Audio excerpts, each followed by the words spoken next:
That'd be right behind the wall. Good? All right. Hello, Hunter. What's up, my boy? Dude, thanks for coming down and doing this. Thank you, guys. It feels a little surreal because we started this journey together. Yes, sir. Former host of the Dazed and Abused MMA show. Yes, sir. We had a show before that. I don't know. How many shows have we had? We had Heavy Hands, but Heavy then we stole the name yes. from somebody on accident, so we It had was to an change accident, yeah.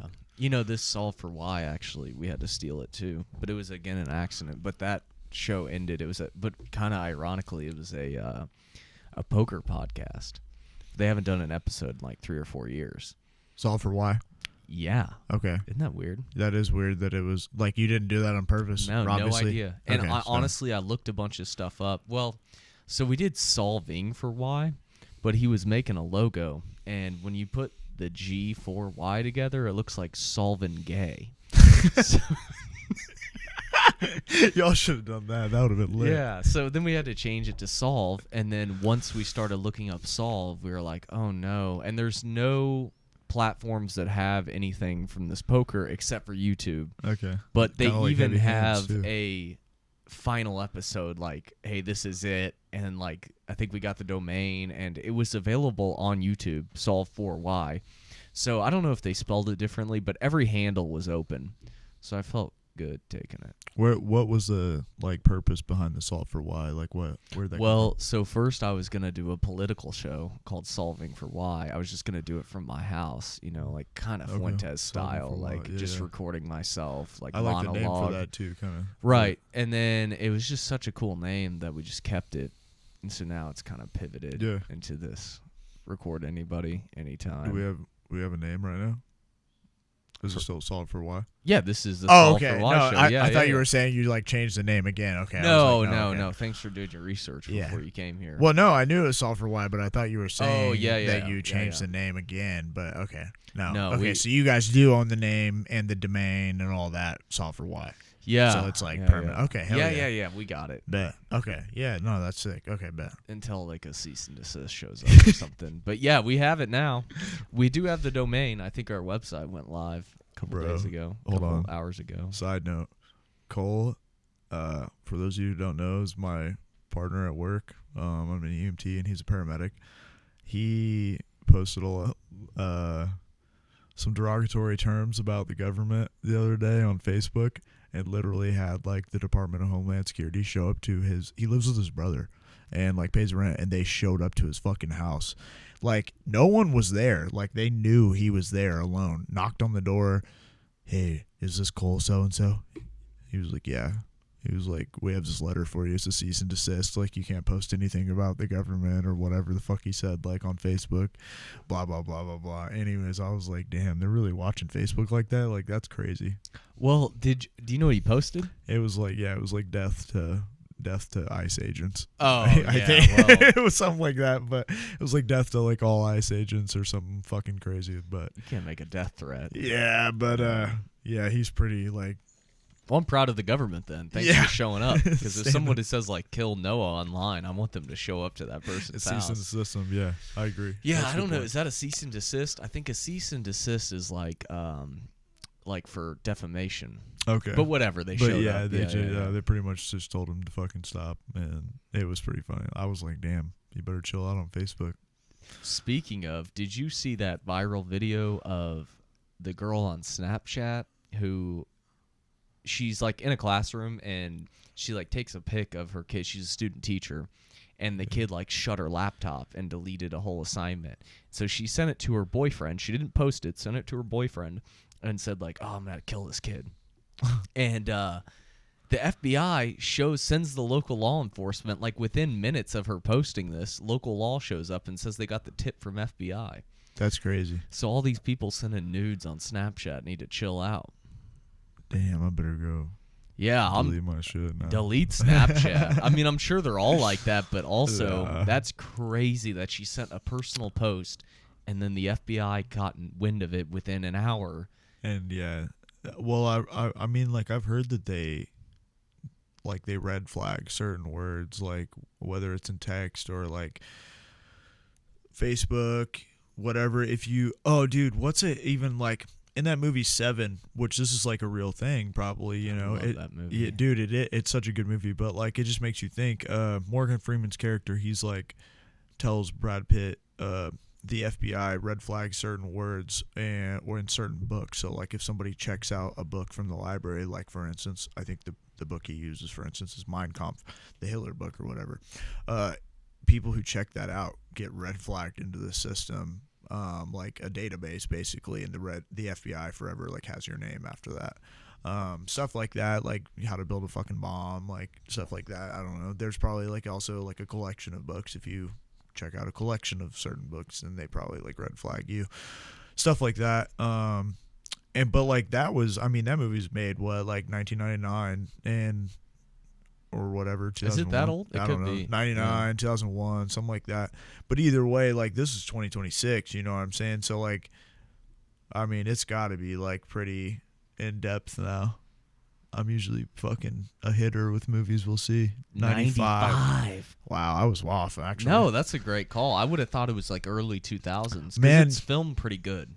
It is. It's such a good movie. Shout out to fucking Seven. That's the What's in the Box movie, right? What's in the box? It's your fucking wife's head, dude. Oh God. Have you seen Scarpetta? Oh, it's Scarpetta. a new Prime show, but Okay. I think it might be. I need to finish the last episode. It might be a short series. It might be over, but it's got Nicole Kidman and Jamie Lee Curtis. Okay. So it's got fire actors. Yeah. And Nicole Kidman was like the medical examiner of this town when she was like right out of med school. Okay.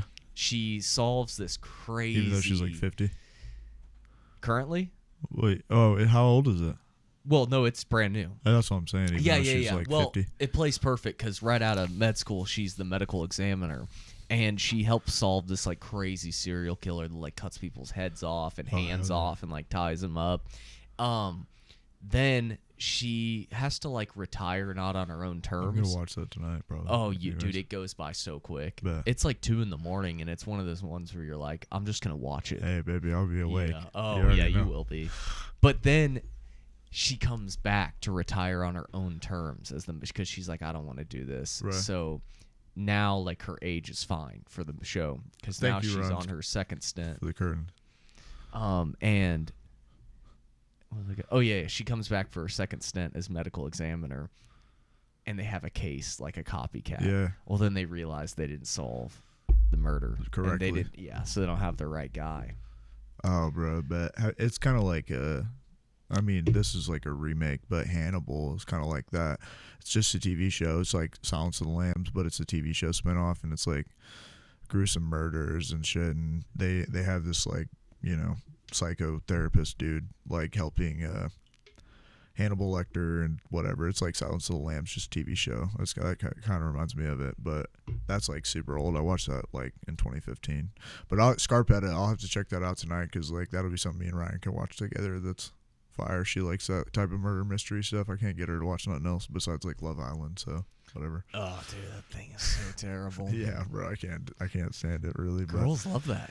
Dude, Love Island, Love is Blind. Oh my God, we just watched the Love is Blind reunion the other day. It was amazing. But have you seen that weird dating show where they're like in the dating cube? That's Love is Blind. That's Love It. No. Yeah, because they can't see each other, right? That's what you're saying. Where they go Yeah, in the pod and they like talk and they can't see each other, right? Is that Love is Blind? Yeah, because there's a wall, and so they have to like get to know, like they date like multiple. I can't believe I'm talking about this like I know this so well, but so they like date multiple people and they like go in these little pods, right? So it's like this right here, but they have a wall. Dude comes in, girl comes in. There's a wall. And they like just get to know each other based on personalities. Okay, you're my first choice, you're my second choice, whatever. Then they go meet other people behind the wall, and like some of them meet and like they really click. Like day one, they're like, "Nah, you're my bitch." So like, let's get married here in 3 weeks, and then see each other for the first time. I don't know. It's kind of bogus though, because it's like any fucking TV show that you watch where like people. Like some of them are on there just to be on fucking TV. Like you're really gonna get married on TV for this, and like some of them do, and you can tell like that they don't give a fuck about this person. They're just marrying them for the like clout, and then the other person will be like madly in love with them, and it's sad. It's kind of fucked up, but yeah, there's some people on there that really want to find love. Yeah, but there are people that are like career TV reality stars, and they just bounce. This is not that. Here's why. Okay. The caveat is they install a catfish. Oh. On purpose. Oh, yeah. No, we have seen that. What is that called? Like it's dating like it's like cube Zero or yeah, maybe it is Date Zero. Oh. It's something like, I know what you're talking about. They have to find the like imposter or whatever. Yeah, bro. But Ryan's so watched that too. Maybe What they is don't that? hear their voices, so they like text, and they're set up in like a real weird like low budget apartment complex with like web It cameras. looks like some shit like down here, like they would be in like a building down here, but then they invest like $1 million Right, in the inside. right, Yeah. The catch. No, it's not the catch. Can we phone a friend? Should I do that right now? Yeah, just do it. We'll figure it out. Because I bet she knows right off rip. They're in like. Can I see a picture of the catch? She's gonna love this. Hey, babe. Okay, so we're talking about dating shows right now, and we phoned a friend. What's the one where it's like Love is Blind, where they're in the apartment building, right? And they're in like Noah said, the cubes. Like they go in the cubes, and one of them is an imposter. Like one of them's a Catfish. No, it's not catfish. No. One is a catfish. Oh, one though. one is a catfish, but the circle. The circle. Yeah, Thank I told you. you she would know. Yeah. All right, I love you. All right, he didn't win anything, but All right, love you. Bye. yeah, the circle's The circle. crazy, dude. Yeah. Because there's always one catfish. Yeah. Yeah. I just watched this one the other day, and Ryan put it on, like, and I was like, all right, I'm gonna go to bed. Fell asleep, and like, you know how I am. So like after an hour of being asleep, I wake up and I'm wide awake. I was like listening to it while I was like determining if I was gonna be awake or fall back asleep, and I woke up because it sounded pretty good. Like I like Survivor and like a lot of game shows where they compete for money because it's kind of interesting. Anyways, this one's called The Millionaire, and there's like, it's on Netflix, and there's like 10 people, and basically when one person, like they all have their own boxes and their own rooms in this giant mansion, and it, like I said, it's like Survivor, so they do these like games and shit for like to compete for advantages. Anyways, they all have these huge boxes, and when they go back to their rooms after challenges, somebody has $1 million in their box, and they have to lie to everybody saying that they're not the millionaire, because it's again like Survivor, to where they all are trying to be the point of it is to be the last person with the $1 million in your box, and you win it. So they have to lie or like do these challenges, and like one of them, this dude had to make 3 people scream and like not be suspicious about it. And so he's like, oh, my tooth fell out. And this one chick was like, do you want to rage scream? And he was like, yeah. And so like he completed one of his challenges like that. Anyways, it was really good because like all these people are like fucking they're all like, it's so funny because they're all like, I've never lied before. I would never lie to you guys. I'm like, bitch, let me on that motherfucker. I'll lie to all y'all. Like, give me that money. And anyways, it was really good. It was like one of the better ones I've watched recently. I ended up like, from the time I woke up until the morning, I like watched the whole thing. It was pretty fire. Man, I'm trying to think. The chick that won it too was like, it was genius. It pissed me off because, like I said, the whole time she was like, I've never lied in my life. I would never lie to you guys. I'm like, you look like the type of bitch to lie to everybody, blah, blah, blah. But either way, it was fire. It was an amazing show. I did this murder mystery dinner party once, and there was like 3 awards. Like whoever I bet you'd be good at that. Oh, I was incredible. I would love to do that with you. Whoever found the killer got a prize. Whoever caught the killer got a prize. Whoever like hid their thing until the end got a prize, and whoever collected the most money got a prize. Well, I knew because of the task that I got, the assignment, that I was going to be like a kind of a third-party outskirts guy, so I knew I wasn't going to be able to like catch the killer. Yeah. But dude, I started going off script, dude. I got everybody's money. By the end, dude, I kept telling like Alexis got caught and jail. Or I told her that I was getting caught in jail and that I needed all of her money. Well, she was like a jeweler or something. I don't know, dude. But she, like, for some reason had a bunch of money. And so I was like, dude, I need this money because I'm about to go to jail. And if you don't give it to me, then I can't get out of jail. So I had all of her money. By the end, I got the money prize because I had everybody's fucking money. Yeah. It was great, dude. That's Just so lying funny. to people for money. Yeah, bro. That's so fire. What'd you win for the prize? Real money? Nah, I think they had like 3 baskets. Like the host Yeah. made like 3 baskets. That's it was cool. Probably alcohol and, you know, like a T-shirt and Man, that would be fun. I an might. invite to the next We party. need to have Angel playing one of those. Angel's like the king of planning. Oh, dude, I wouldn't trust Angel from a mile or an inch away. That guy's scandalous. Oh God, He'd be too good, dude. He's too smart. he would be good at it. He's good at shit like that though. But Speaking of mysteries, where is Nancy Guthrie? who's that? Are you serious? Is that the? She's like a news anchor. Yeah. Yeah. Okay. Yeah. I can't get enough of this case. I don't know. So what's going on? She's missing, obviously. Yeah, for like 57 days, My bad, Nancy. 1,244 hours, 73,440 minutes. Wow. Okay. Yeah, she's been missing, dude. I'm pretty You haven't sure. been looking for her. Clearly, you've just been counting the numbers. Or Yeah, what? yeah. No, I did something a little bit fun today and wrote down. But, yeah, I don't know. Like, what's the FBI doing? Fuck. If How I can know. you not find this Where's lady the with X-Files? today's? Yeah, what? I just don't know. They need to clear some people. But That's actually another show I've been watching recently. Is all of the X-Files, and it's gas. Anyways, yeah. sorry. I've never Nancy. seen any of the X-Files. It's fire. 84-year-old female. NBC Today host Savannah Guthrie's mother disappeared. Yeah, so she like disappeared from her home. I saw something like her Apple Watch like started undetecting her. She wore like an Apple Watch because she had a pacemaker. And Yeah. Okay. dude, it's weird. The case is bizarre, man. Yeah, that is. There's going to be a Netflix special about this here. This is how they're getting their media boost these days.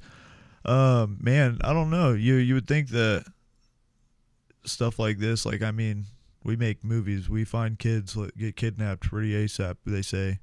But, I mean, people disappear all the time. It's not hard to think that they would here. But I don't know, man. I really hope they find her. That's kind of sad. It's messed up. I heard that they satisfied like a couple cryptocurrency ransoms.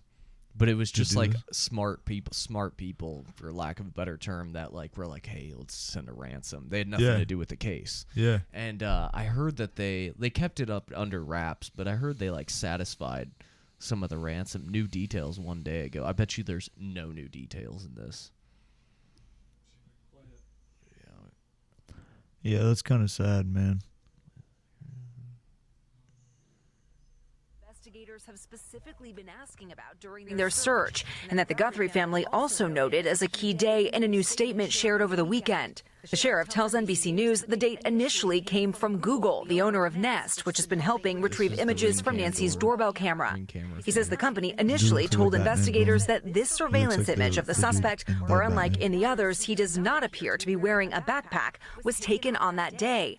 But Nano says Google later took that back and said they actually could not definitively peg the photo to January 11th or any specific day.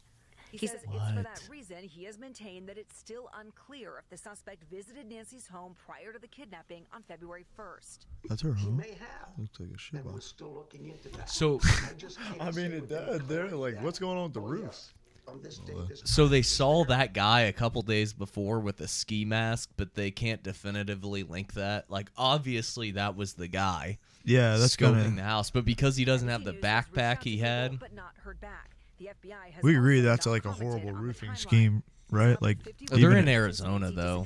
I mean, In that like, new statement, does it Savannah and never her rain? family saying in part, I don't "We think it desperately rains very ask this much in community for Arizona. renewed attention to our mom's case. That's fair, No I detail guess. is too When I was in small. Yuma, It may be the Arizona, key. it was We miss the our mom hottest it with ever every been in breath, like 20 and we years. cannot be in peace Yeah, until dude, it's she like By is chance. 104 out Liz there right Brooks, now. NBC Yeah, we were News. out there in the summer. It was like 121, and it was like for 2 straight weeks. Anyways, Why Sorry, were we in Nancy. Arizona for 2 straight weeks? the Marine Corps. Oh, okay. Yeah, we were doing like some training shit, and it's just like something we did like every workup.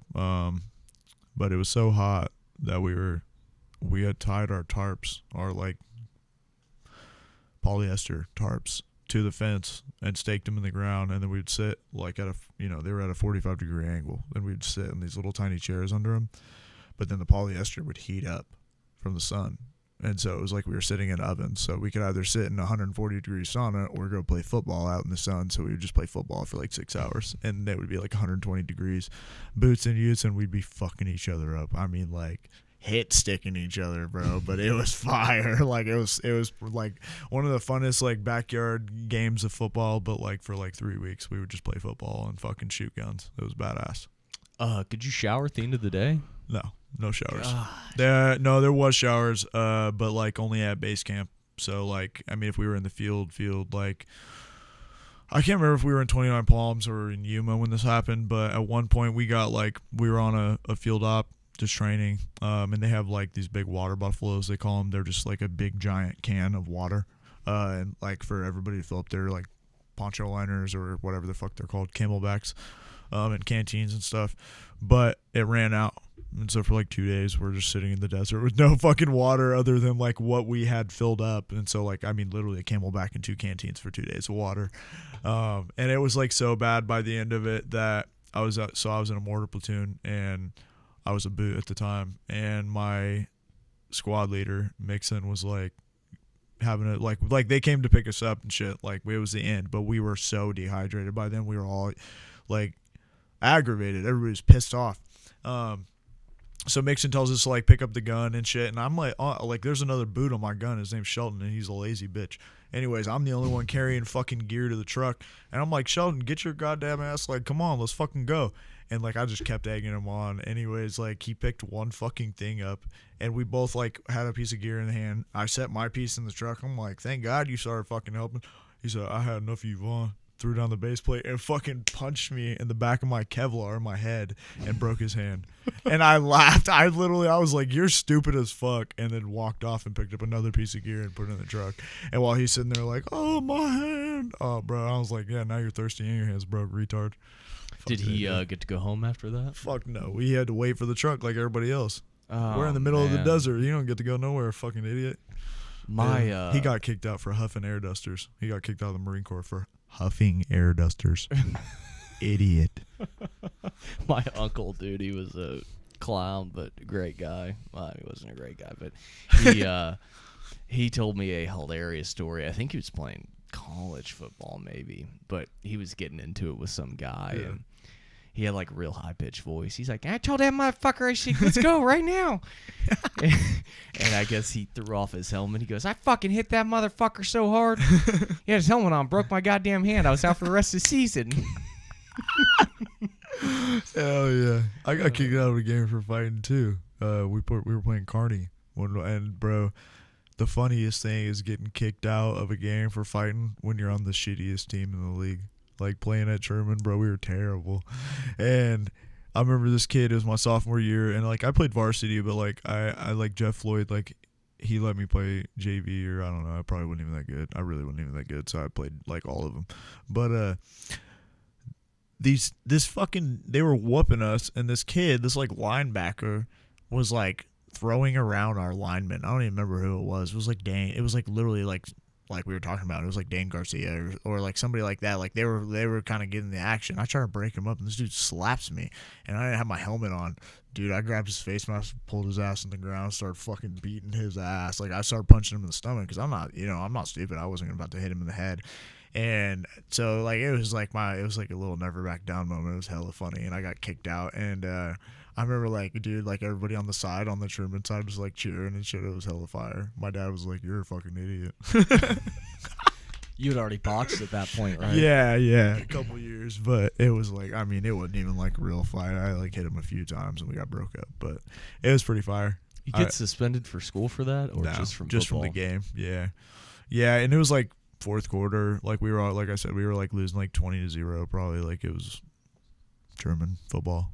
Yeah. But there's nothing funnier than getting kicked out when you're losing. Yeah. I've always thought, but I can't let go of that one because I was like, bro, I wasn't even trying to fight you. I was literally trying to break up the fight, and you want to swing on me. But I guess I was looking for it because he hit me, and I was like, oh, bet. Who's that guy from the the Golden State that like always throws a fit. Oh, is that Andre Iguodala? No. Big black dude. I thought that was Andre Iguodala. No. He's a little bit older, but I think he's still pretty clutch. Look up like a 2021 Golden State team. Basketball Warriors roster. God, what is this dude's name? Why? My brain is not working.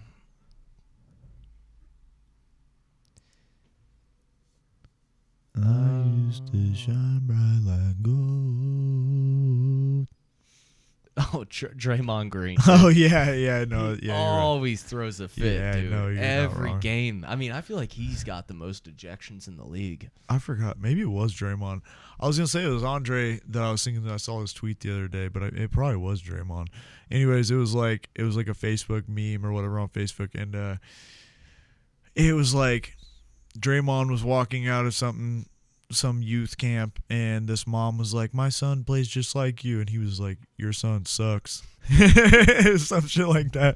And I was thinking that's funny as fuck, but it's probably true because I don't think he's better than me, but I think as far as it goes, I don't think he's that good. He's just kind of like an enforcer. So Yeah, I don't know how you get CTE for basketball, but I know that guy probably has it. 230. I mean, he's the biggest dude on that list, minus Eric Yeah. Pascal. He's a big boy, dude. Yeah.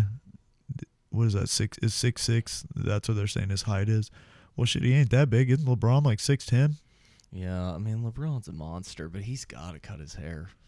Does he look goofy right now? Oh, dude, it's Does he got a been fro? goofy. No, he's got a bald spot, Oh, does he? like a landing circle on Yeah, his let me see head. his head. It's bad. Goat. He needs to just cut He can it. do whatever the hell he wants. Yeah, he can do it. I mean, yeah. I don't care, but He really is. Man, that's a 101 right there. that one makes it look okay. It's much worse. Yeah, there ain't even no good pictures of it, is there? Maybe that one, but yeah, either Yeah. way. Look, dude, they've scrubbed it from the internet. He was like, take that shit off. I'm such a bad friend, dude. You were telling me a story, and I was trying to tell someone else. What was that hill you guys ran in the Marines? That was like a fitness test. Well, so if you go to boot camp in San Diego, Yeah, I think it was there. it's not like you don't run it, but at the end of the Crucible, so like the Crucible is the very end of the Marine Corps boot camp. It's like I can't even remember at this point. It's like a fucking week-long test, like 5 days. And they say you only sleep like 24 hours in like the course of 5 days, but it's really not that bad. It's like you sleep like 6 hours and then fucking, I don't know, whatever, like 6 more. But at the end, there's just like, honestly, I'm like way exaggerating that. But either way, at the end of it, there's this big giant mountain. They call it the Reaper. And like in the Marine Corps, we do a lot of rucking or like hiking with packs on and weight. So you put on this like, it's not even that much, probably like 60-pound ruck. And you hike like, I think it's like 6 miles, like in boot camp. Like it's your final hike. It's not very far. It might be like 10 miles, but it's like, it's really not very far, as it goes, because they say in the Marine Corps, the longer you're in, everything gets harder, which is very true. It gets easier in a way, but like the shit gets harder. So like me saying that I don't even remember what it is. But it's like a 10-mile ruck, and the very last hill you go up on is this fucking mountain. They call it the Reaper. And so like in California, they have these big, like, I don't know what they're called, but they're like burn stop runways because of the forest fires. So they have these like huge, I mean like 100-yard long, like dirt, like paths up these mountains to like, they're like fire breaks or whatever. So like if the forest fire's coming, it stops, and it's like far enough away that like the debris and shit isn't going to blow over there and start another fire. So it's literally just like very smooth dirt. So you come to the Reaper, and there's this like huge fucking fire break, and you guys just like all climb up it, and everybody's snotting and crying, and like it's terrible. Like I fell out of it. Like I didn't have to get in the truck. Whenever I say fell out, you like fall out of formation. Like, I mean, I was a weak little bitch in boot camp. Like I was strong, you know, in high school, and like I'm in shape, and I was then, but like I never carried nothing of that weight for like that long, and like at the time it was hard, but like I said, it gets way harder. So like Anyways, you climb the Reaper, and at the top you have your ceremony, and that's where they give you your Eagle, Globe, and Anchor, and that's like the part where you become a Marine officially. And so like if you're in the East Coast, if you're an East Coast Marine, which just means you went to boot camp in the East Coast, they don't have the Reaper, so like we make fun of them for not having, because like East Coast Marines can't climb hills, because they never fucking like they never climbed up a mountain. It's all flat in North Carolina or whatever. But they call us Hollywood Marines due to the fact of being in San Diego or whatever, which is whatever, because they still can't climb hills, bitch. And I mean it's true, bro, because you go to SOY, which is a school of infantry. Shout out to all my infantry Marines.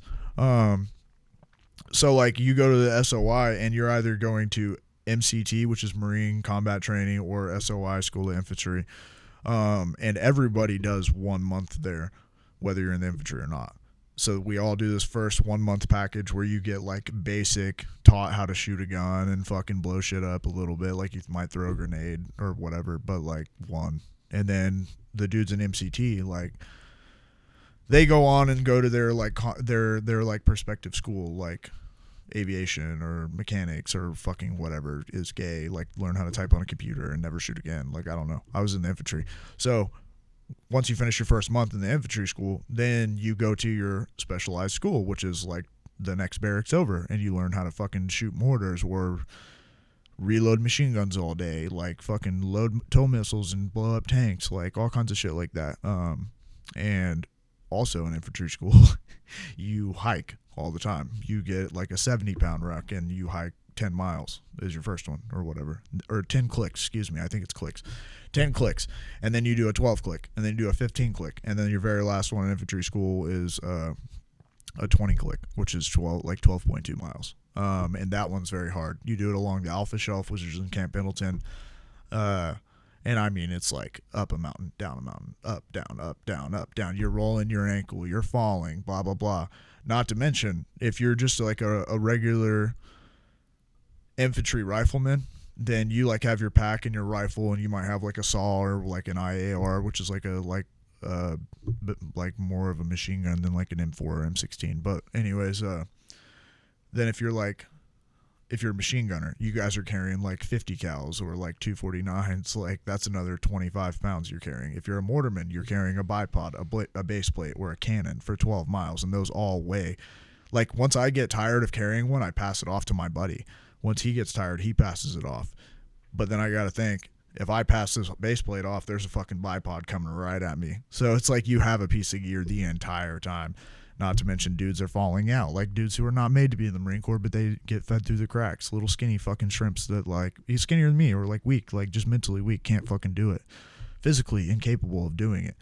I have to grab their pack and drag them up this fucking hill or get behind them and push them while another dude drags them and carry this piece of gear. Like, that's just how it is. And so that's why we think we're tougher than the fucking East Coast Marines. But they complain because they got bit by sand fleas for fucking 3 months, I guess. I don't know, whatever. Did you know those were the two spots before you went in? Yeah. No, my grandpa was a Marine, so like he kind of told me that I would be, he was a West Coast Marine, kind of broke it up for me.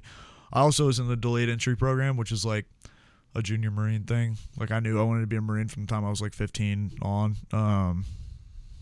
And so I was like doing pull-ups in the cafeteria and shit because like I could. Like it wasn't like I was like one of the dweebs that would like go do like 4 pull-ups. Like I could do pull-ups, and I wanted to be a Marine. And it wasn't like my only thing. Like it was like something, it wasn't like it was the only option for me. Like it was something I wanted to do from like the time I was a kid until like, like I always wanted to be like a soldier, big hero dude. Like when I was a kid, who doesn't like play army and shit like that. But then like the time I learned what a Marine was, I was like, that's what I want to do. And that's what I did, like I boxed and I like played football, like, past school, all this shit, like whatever I wanted to do. That was like all cool, but like my goal was to be a Marine at the end of the day. And I did. And it was hard a lot of the times. Like there was times like when I was in my first, like I got sick in infantry school, now that we're talking about it, and like my first school I was in like Bravo company or something like that. And it was terrible. I hated it. I was like texting my mom, like, I want to quit. Like, my instructors were like seeking me out, like fucking with me, and like hated me. Like, I just didn't click with them. And my platoon was like, I didn't know any of them. I didn't really fuck with them. But luckily I got sick and like I got pneumonia, and like I dropped for 3 weeks. And I was in like a med platoon, which is, I just sat around reading all the time until I got better, and I got moved to like Delta Company, and that's where I like met all my homies, where I decided to be a mortarman. And then like the few of us that got selected to get stationed in Hawaii, like we all went there together, and like those are my boys. Like today, like I've been out for 8 years and we talk like every day. So when you said you decided to be a mortarman, is You that pick. for sure? They let you pick? Or? For the most part. So like I said, you do your first month, you all do the same shit, and then I had this mind like going in that. So like after the first month, you kind of do what's called the split, and they give you like these moto speeches. Like you'll talk to the machine gunner specific sergeant or instructor or whatever, or he'll talk to you guys rather, because nobody talks to anybody that's above them. But he'll give you like this big moto speech, like if you want to fucking cut the enemy in half and lay them down with 1,000 rounds a second, blah blah blah, or whatever. You know, they say some shit like that. Super big moto speech. That's what I wanted to do. I wanted to be a machine gunner, honestly. Like I wanted to be a sniper at first, but then when I got into the Marine Corps, I realized how long it would take and how hard it was to be a sniper. So like you have to pick a job before you can be a sniper. So I shifted my focus and wanted to be a machine gunner. And I'm trying to think. I wanted to do recon at some point, but anyways, I bitched out of that because I couldn't swim at the time. But so as I want to be a machine gunner, the split's coming up. Then this Sergeant Beaver, who was my combat instructor, he came and like gave us his moto speech and was like, if you want to fucking drop steel rain, steel pain from the heavens, and fucking rain hell down on your enemies and blow them up, blah blah blah. And then what sold me is he said, if you're a mortarman, you can learn to shoot machine guns, you can learn to work with snipers, you can learn to work with tow missiles, you can call for enemy fire, blah blah blah. You can do as a mortarman, you can learn to do every other job in the Marine Corps. Nobody else in the infantry can learn to be a mortarman without going to school. So I was like, I might as well start here, and then I can branch out. He said something about like mortars are the smart guys. That's where all the smart guys in the infantry go, blah, blah, blah. It's not necessarily true, but like it definitely, like all the nerds are in mortars for the most part. Like because mortars is such a big platoon, it's like I was in 81s, and so it goes like 60 millimeter, which are just like little tubes that shoot like 60 millimeter rockets, and I was in 81s, and so we can shoot just as many rockets as a 60, but they're bigger bombs. The next step up would be like 120, which is artillery. Now, I like 81s better because we can shoot big bombs at a much faster rate than a 120. A 120 is a big-ass fucking bomb, but then as soon as they pull the cord, they have to get this big-ass round and fucking pick it up and load it in there and all this shit, right? And I'm not saying they're not fast or good or whatever, and that's why we have multiple guns to fire at one time, because one fires, one's reloading while the other one's firing, right? But like in a mortar section, you have 4 in one section, then right next to you have another 4. That's 8 mortars that I could be firing at you from one platoon at one time. And I mean, like, dude, we fuck shit up. So you were kind of thinking about like what the most, I hate to say it like this, route was really. Well, like the impact, the violence that you could cause. It seems yeah. like you were thinking about that pretty proactively. Yeah, like it's funny like talking about it now. I've had such a perspective change, but like all I wanted to do was like be a warrior, like kill people. Like I don't know what that entailed. I mean, I kind of thought like just from the movies we watch and shit, like I wanted to like kill people. I wanted to save lives. I wanted to drag my buddies off. And a big problem in the Marine Corps, and I feel like I'm not alone in saying this, is like I was ready to like die, like for it all. Not because like I want to die, but like I thought that's what I was like born for. It was like to go either like fight and slay bodies and help my countrymen, or die out there and like in a valiant way. I think sometimes that's why like I fight too, like still just for that purpose. But like and the time I was in peacetime Marine Corps. So like even being deployed to many countries, not a lot of action type of thing. And so like that was like a real big thing to like deal with, I think, for a lot of us, was like, it's kind of like, I don't know if you ever seen what's a Jarhead, you know, this whole buildup. You have this whole fucking buildup of kill, destroy, fucking chaos. Like everything is all chaos. And they're like, you're just getting bred for war. Like literally in boot camp, instead of saying yes sir or okay, you say kill. Like they'll be like good to go. You'll all be like kill. Like it's like, and it's just like it's not that big. Like that singular thing is not that big of like a mind altering thing. But whenever it's your whole life, every day for 4 years or 5 years or 6 or 10 or 20 years, then you kind of get out and you get to this world, or even if you go on multiple combat deployments, right? Because then you're like, that's even more of it, right? Because then you are killing, and that's like way more aggressive, which is just like further down the spectrum, I guess. Then you get out, and it's like, this is a very peaceful world that we live in around here, at least in America. So like if you get into a fight, like you're gonna go to jail, you know, and then that's not cool. If you're drinking, which they teach in the Marine Corps, like they punish underage drinking and getting in trouble with alcohol related incidents, but like it's very like a common thing to like drink in the Marine Corps, especially underage. And like, I mean, like doing beer bongs from the third deck, not drinking like your fucking Sunday barbecue. I mean, like we're going hard. And I'm talking, when I say beer bong, I don't even mean beer bong. I mean like Jameson, a bottle of Jameson and a garden hose from the fucking third deck, and you're going like you're down in it. Yeah, somebody, not to interrupt, but somebody said to me yesterday, who was a Marine Corps guy, he's like, it's funny because they'll punish you for the same shit that they'll reward you with. Yeah, 100%. So like, hey, you're in trouble for drinking, but we're going to reward you because here's a drink. We're going to force you to fucking drink this bottle of Tito's and make you do push-ups for an hour until you puke.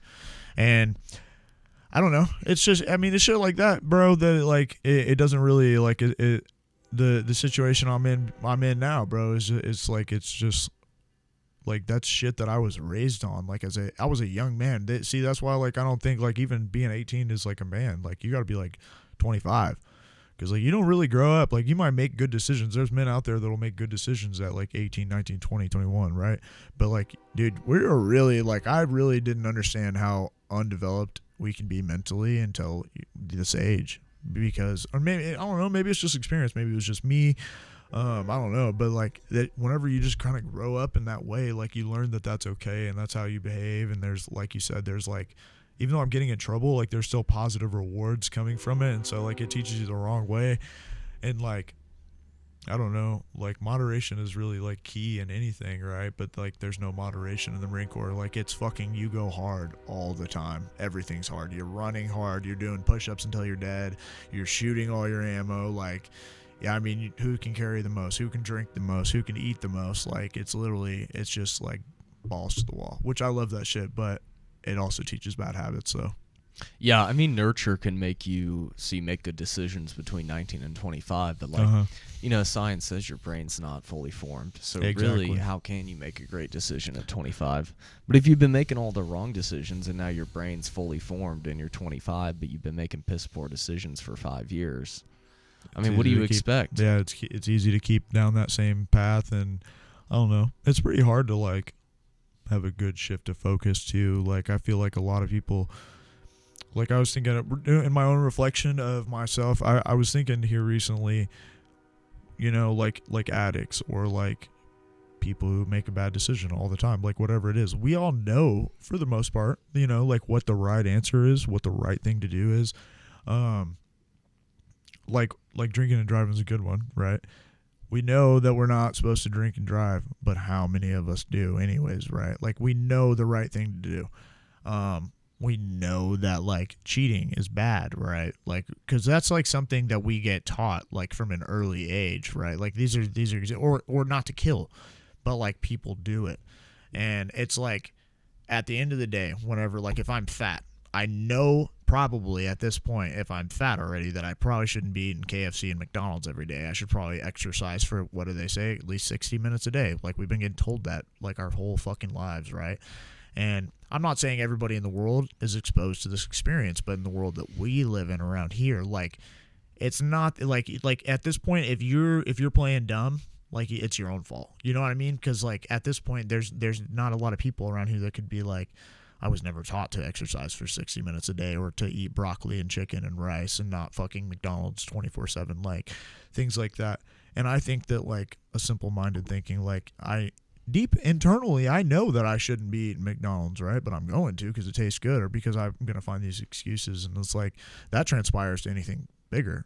Like, I know that I should get up for work at 6:45, but I'm going to snooze until 7, right? And then I'm going to push off a little bit, 15 minutes, because I have that window.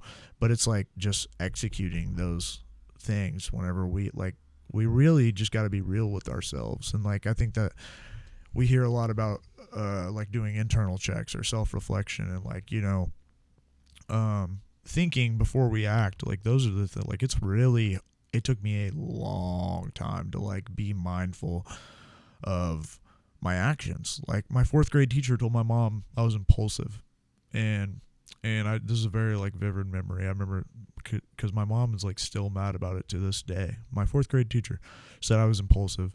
You know, I act without thinking, and which is very true. Well, I don't even know why my mom got mad about it, like, because it's led me on this whole fucking, like, life path to be like, I'm not impulsive. And then I just make all these dumb decisions. Like, now at 30, I reflect and I'm like, wow, I really am very impulsive. Like, I've made so many decisions. I've cheated on girls. I've drank and drove. I've jumped off balconies. I've done all kinds of things, you know, without thinking about the repercussions. And it's like, I'm finally at an age, I still obviously am making mistakes, but, like, I'm at an age now where, like, I really think, or, like, I'm at this, like, mental age, I should say. Maybe not 30 is the right age, but, like, I feel like I finally reached this, like, mental peak where I'm conscious of the decisions that I make because, like I said, I just had this realization that I know what the right thing to do is. Why would I not do the right thing? Why would I go against myself whenever I know what the right thing to do is in certain situations like that, for the most part? You know what I mean? Yeah, absolutely. I mean, the thing with that, though, is that people, they want to make a decision, and let's say it's a bad decision objectively, I guess, but most decisions, like, what you think are bad is subjective. But, like, a few, like, let's say drinking and driving, I guess most people are going to say that's objectively bad.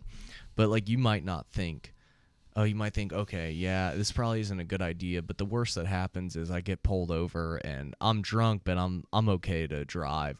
But, like, you don't think, well, what if that cop's having a bad day and he presses it and now you're in jail and now you got $10,000 in debt that you have to pay off to a lawyer. Yeah. So, like, the development for me is, like, thinking further down of the outcomes, not just, like, what might happen in the next hour. Well, what might not happen in the next 2 days, in the next 2 months, in the next 2 years. Thinking, like, long-term thinking is a big one, man, and, like, it's hard to think, like, oh, dude, kids is a good one. Kids is a great example. I try to explain to my friends, I love my kids more than anything. My kids are great, but they are so fucking annoying. Like, they interrupt my life constantly, bro. Kids suck. To be honest, like, they're the greatest thing in the world, dude, whenever they're around. But, like, if you just, like, take a step back and look at how life could be without a kid, it's like, wow, like, I could be doing all this, hell yeah. But, like, in a different light, I get to do all these other things with my kids. And, like, man, I can't even hate, like, again, as much as I am hating, the greatest fulfillment I've ever had in my life that comes from my kids. And that's not even because, like, I'm fucking a bad dad half the time. I'm like, I gotta go to the gym. I gotta do something. I gotta play this video game. But, like, leave me alone, you know? Like, and I hang out with them and shit, but, like, I'm serious. Like, as much as I am like, all right, bro, leave me alone. Like, literally, like, seeing my daughter sing at, like, her first grade performance, nothing crazy. Like, it's just like every other kid was there doing it for their parents, right? But it's, like, the best thing I've ever seen. It's like a little extension of me, but that's, like, happy and, like, there's nothing wrong with her. You know, seeing my son run around and growl and play, and, like, it's all the best parts of me, and it's like, it makes me feel good. But, man, when my friends are, like, about to be new dads, I'm like, I'm sorry. There goes your life, bud. Like, you know, and I tell them, such a common thing I hear people say. There goes your life. And bro, like, it's when I found out that my daughter was coming, my first child, my dad, the first thing he said to me was, "You just fucked up. You fucked your whole life up." That's what he said to me. First thing he said, and like naturally that caused like this huge argument, rift and shit. But like I see it now. Like he is an asshole, but like I see what he meant. And man, let me tell all the people out there: 1 is doable, 2 is hard, and 3 is absolutely insane. So 1's cool if you think you're good with 1. Do not try to have 2 because 2 gets a lot harder. And then 3, you think you've had fun until you've tried to put 3 kids in a car seat by yourself. So that's pretty hard. But all mine are 4 years apart, so it's like I got built-in babysitters for each one. So Yeah, but also, that life's over, but your next life just began. true. And you're also contributing to the world, because now you brought a child in that might be the next doctor, it might be the next soldier, it might be the next something that somebody relies Something on amazing. and needs. And that's literally like my goal. Like it's hard because like I still at this age want to like make something of myself and be like be the best I can be. But like at the same time, like I'm constantly like, I haven't got my daughter in sports yet, which she's 6, but like I'm constantly thinking like, damn, I really need to get her in, get those reps going now, like blah blah blah. And I really don't. Like it's okay, I still have time, but it's like, those are things I think about for her future. Or like, man, like I'll read with her, or we'll practice her spelling words, but I'm like, I should be like practicing extra words so she could be extra smart, like I think about things like that all the time. And those are the things, these are even more things like I was talking about. Like I know the right thing to do. Like if I want my daughter to be smart, I should sit down and study extra words with her every day, right? But like I don't always do that. Or I know she needs to read every day, but I don't always make her read every day. Things like that, like, and those bug me. And those are okay, to let go every now and then, I think. But it's just things like that, I think. You can't do everything perfect. Exactly. And when you get caught up in constantly making wrong decisions each day, you're not going to make the right decisions every single time. Yeah. And if you just sit there and, I didn't make her read today, and you focus on that, well, what did you do? Did you eat dinner with her? Did you spend time with her? Yep. Yeah. Did you do math homework with her? Did you do something with her? So you did 4 things right and 1 thing wrong. Eventually, you're tipping the scale. Not everybody's doing everything correctly. Exactly. And that's actually a good way of looking at it. That's kind of how I am with myself. Like I'm pretty hard on myself and like focus on the bad in all the ways versus like weighing in the good. Like even like when it comes to like fighting, I'm like, well, fuck, I don't have this whenever, but like I should be focusing on like the amount that I've put in to this over here, whatever, like grappling is a big one. Like I second guess my grappling ability a lot when I really should, like we could balance that out whenever we talk about my striking too. And either way, I probably shouldn't second guess myself anyways, but I do. You know what I mean? It's just like natural, I think, for me. But yeah, some of that's healthy though. Yeah, keeps that fear keeps you on your toes, I think, and humble and all that humble, too. Absolutely. And it's a humble game, grappling. Yeah, well, and then it makes it so you're not, you know what you need to do. Yeah. You're not going to sit there and be like, well, I mean, my striking's so good, I'm not going to train grappling. That's the unhealthy way, but the healthy way you're describing is I do probably need to grapple more, but I know that my striking's good. Yeah. So I need to continue to work on this, but I'll rely on this because I know I have this skill. That's a healthy ego there. Yeah, I feel that, and I'm glad you're kind of bringing that up because like even the last couple months I was like a few months ago, like 6 months ago maybe, I was like sparring and I was kind of like, man, like I'm doing okay, but like I'm not sharp, I'm not feeling crispy, I'm not working these fools in the ring or whatever when we're sparring, And so like I just went to boxing like twice a week, every week for a while, and like now I've been doing really good. My neck's feeling pretty good, and so like I've been grappling. You seen me the other day. I've been grappling a lot more these last couple weeks, and like. Because, like, now I feel good. I feel crisp, my striking. So it's, like, time to work on something else. Did you have an issue with your neck? Yeah. When I fought Rich Dunfield, like, 2 years ago, like, a week or 2 before, I was grappling and something happened to my neck. Messed my neck up. Like, it felt like just, like, like a strain. But I went and fought anyways. Choked him out in the 3rd round. And then, like, within, like, 2 days, my neck was like horrible pain. And I had just started school back up. And so I was like sitting in class for like 4 hours and like I had this horrible pain that was like radiating from my shoulder down to my elbow. And then it would go to my hand and my hand was tingling. And anyways, long story short, I have like a pyramidal fracture herniation type of thing. My C4 to my C7, basically they go up to, it pyramids up from my C4 to my C6. So my C6 was like a complete rupture, and then my C7 is herniated, but it was farther, it was less than my C6. That's what I'm saying about a pyramid. It goes back down. It's like it steps up and then steps down. You had a herniated and a ruptured disc in your neck? Multiple. What? Like 4.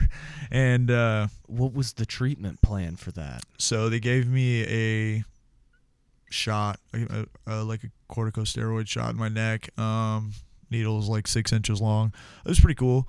I was definitely like, I wasn't like nervous, but my body was nervous. Like I don't know. I wasn't like, I literally mentally I was like, okay, this like hopefully anything will help. Like I'm not tripping at all.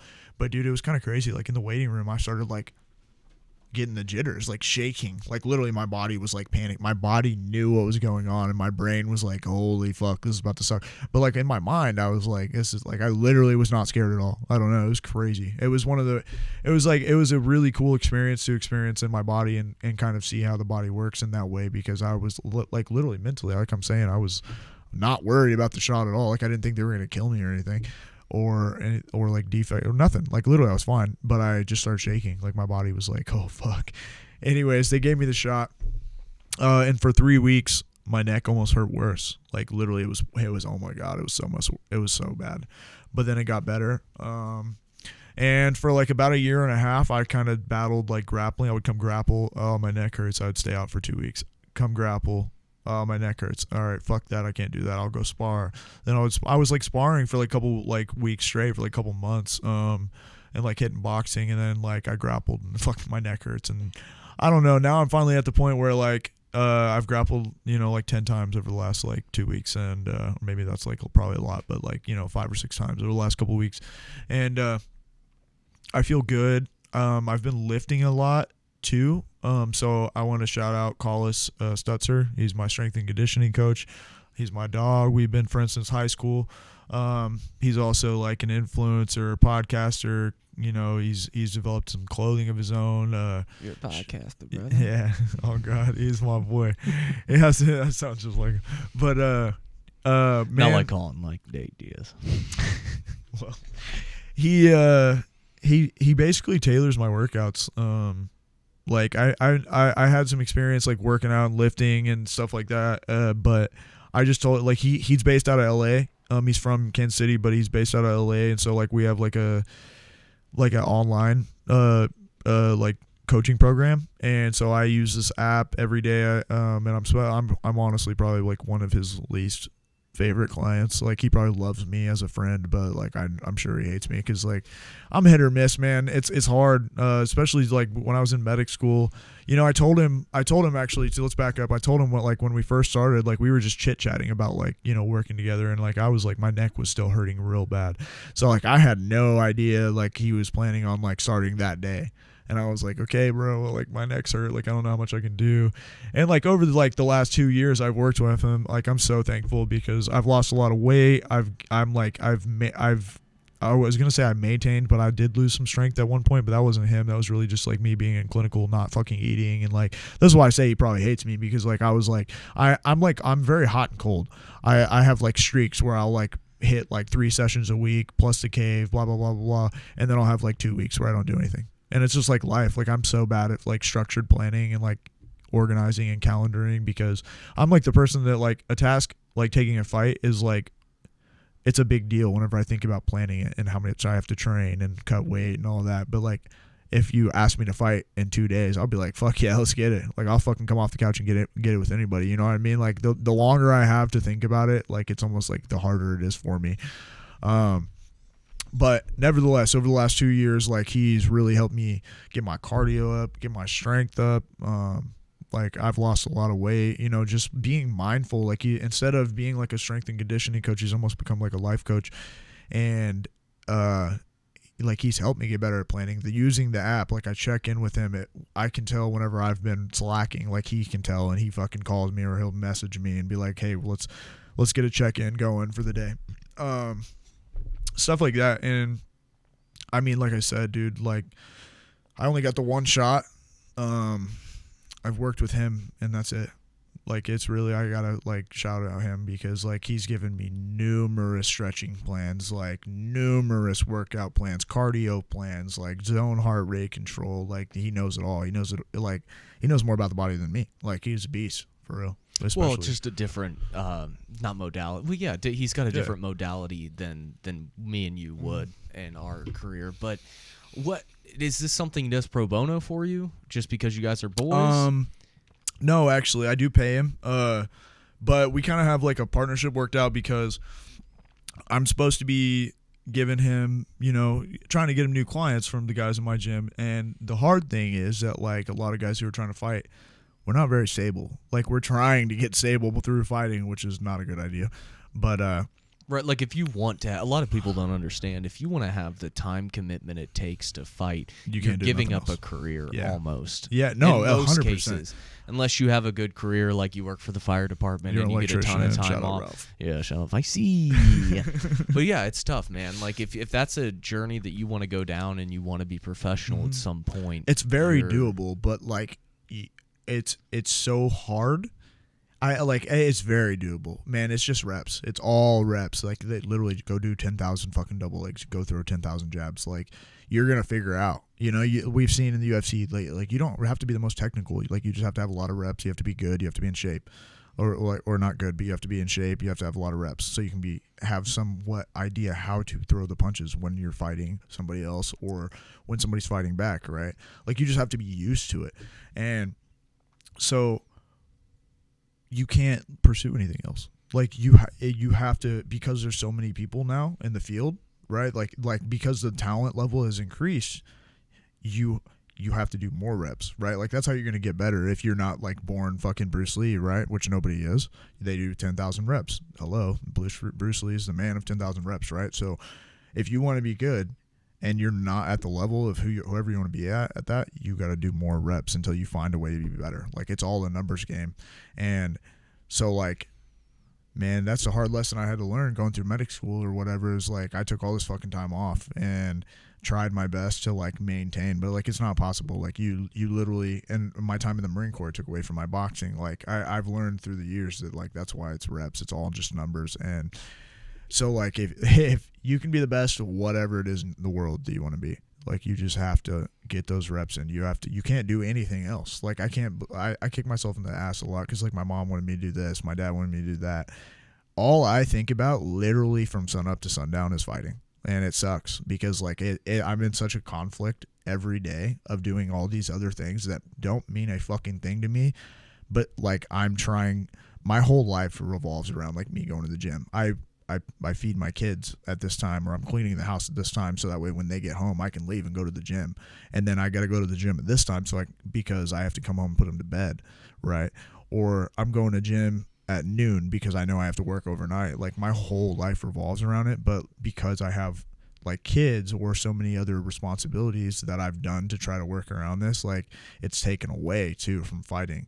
So even though I might spend 2 hours at the gym this day, it would be instead, if I had my preference, 4 hours that day or 5 or 6, or I would be like Goku. I'd fucking be there all the time. But that's just the nature of like the decisions we make leading up to until we unlock this fucking mental pathway. And we're, you know, and I see it now. And like, I've tried to tell all of my friends and they're, you know, whoever I meet and they're like, I want to be a fighter. Like shout out to my boy Rick.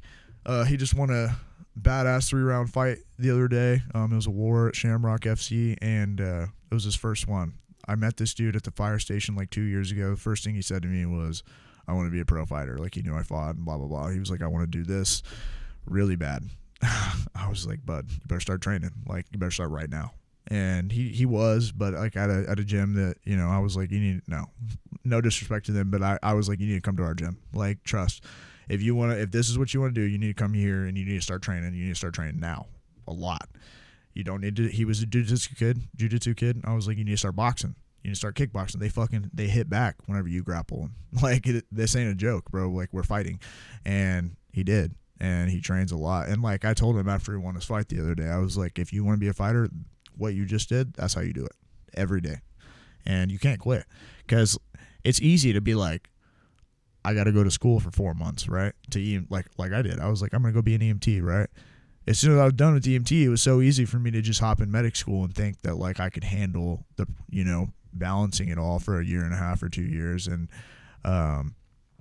being able to like advance my career in fighting. And I'm doing all this to support, my fighting career, thinking that like, I'll only be 30. Well, yeah, now I'm going pro at 30. So it's like, fuck, I kind of wasted like 2 years of my time. I could already had 6-7 fights under my belt, 3 fights, whatever, like at a minimum, and I don't know. That's a game we play, life. I don't but like on the opposite side of that, if you don't juggle some adult decisions and it doesn't work out, then you get behind. Now you've wasted everything. 2 years in the other direction. Yeah. And that's a gamble. Catching up with a career when you're 32 is a lot worse than when you're 28. Yeah.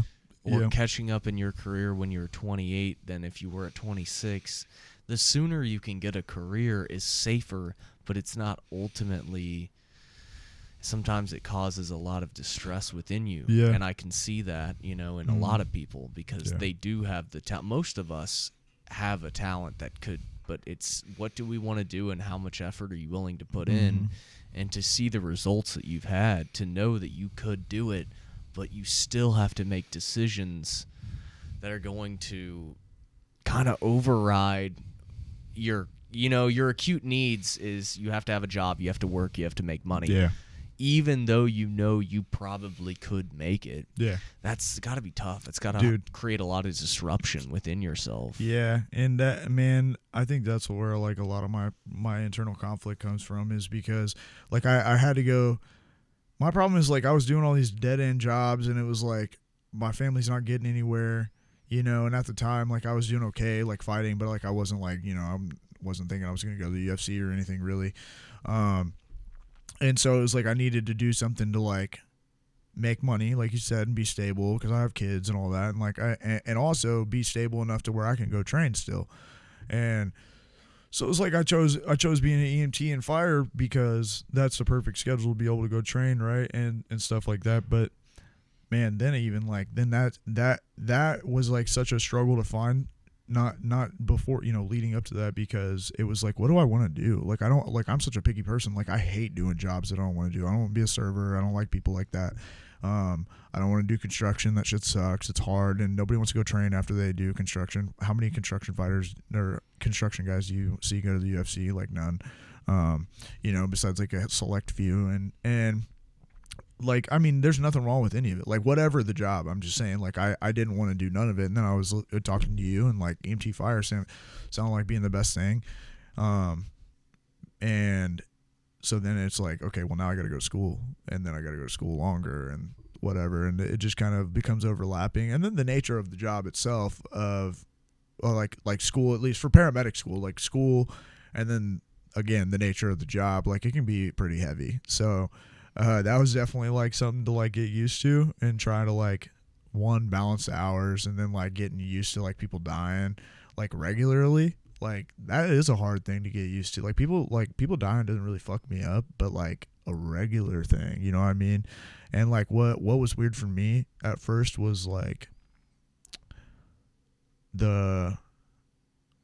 what should I say? How comfortable everybody is like when somebody just died, you know what I mean? Like there's no humanity there, and I think that like, I'm not saying that like all the fire and EMS people that don't have humanity, it's obviously just a switch we're turning off right when we're at work. Yeah, 100%.